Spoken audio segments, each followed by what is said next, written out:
ചെരണ്ടത്തൂർ മൂഴിക്കൽ ഭഗവതി ക്ഷേത്രത്തിൽ കർക്കിടക വാവ് ബലിതർപ്പണം ഓഗസ്റ്റ് 3 പുലർച്ചെ 4:30 മുതൽ നടക്കുമെന്ന് ക്ഷേത്ര ഭാരവാഹികൾ വാർത്താ സമ്മേളനത്തിൽ പറഞ്ഞു. ഇത്തവണ വിപുലമായ സൗകര്യങ്ങളാണ് ഏർപ്പെടുത്തിയിട്ടുള്ളത്. കുറ്റ്യാടി പുഴയും മാഹി കനാലും സംഗമിക്കുന്ന സ്ഥലത്താണ് ബലിതർപ്പണം. കോഴിക്കോട് ശ്രേഷ്ഠാചാര സഭ ചടങ്ങിന് കാർമ്മികത്വം വഹിക്കും. മൂഴിക്കലിൽ പാലം വന്നതോടെ ഭക്തജനങ്ങൾക്ക് വളരെ സൗകര്യമായ രീതിയിൽ എത്താൻ സാധിക്കും. ചാനിയം കടവിൽ നിന്ന് വെള്ളൂക്കര വഴിയും തോടന്നൂരിൽ നിന്നും അട്ടക്കുണ്ട് കടവിൽ നിന്നും ചെരണ്ടത്തൂർ പോസ്റ്റ് ഓഫീസ് വഴിയും ക്ഷേത്രത്തിലെത്താം. വാഹനങ്ങൾക്ക് പാർക്ക് ചെയ്യാൻ വിപുലമായ സൗകര്യമുണ്ട്. വിശാലമായ കുളിക്കടവുമുണ്ട്.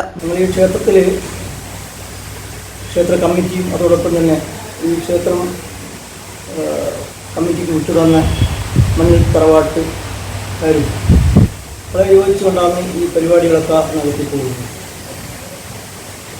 1994 കമ്മിറ്റിക്ക് വിട്ടുതന്ന ക്ഷേത്രം ഇരുകൂട്ടരും വളരെ താല്പര്യത്തോടുകൂടി വളരെ പുരോഗതിയൊക്കെ കൊണ്ടാണ് ഇപ്പോഴും നടക്കുന്നത്. കഴിഞ്ഞ വർഷമൊക്കെ അവിടെ ഈ മാമൂലി പാലത്തിൻ്റെ പണി വന്നതോട് പണിക്ക് പൂർത്തിയായതോടുകൂടി ഒരുപാട് സൗകര്യങ്ങൾ അവിടെ വന്നിട്ടുണ്ട്.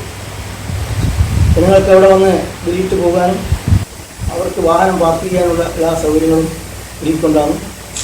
അതുപോലെ തന്നെ കുളിക്കടവ്, വിപുലമായൊരു കുളിക്കടവ് അവിടെ തയ്യാറായിട്ടുണ്ട്. കഴിഞ്ഞ വർഷവും തന്നെ ഉപയോഗിച്ച് ധാരാളം ആളുകൾ കഴിഞ്ഞ വർഷം വന്നിട്ടുണ്ട്. ഞങ്ങൾ ഈ പ്രാവശ്യം അതിനേക്കാൾ കൂടുതൽ ആളുകളെ പ്രതീക്ഷിച്ചുകൊണ്ടിരിക്കുകയാണ്. ഈ വിവരങ്ങളൊക്കെ ജനങ്ങളെ അറിയിക്കാമെന്ന് ഞങ്ങളെ.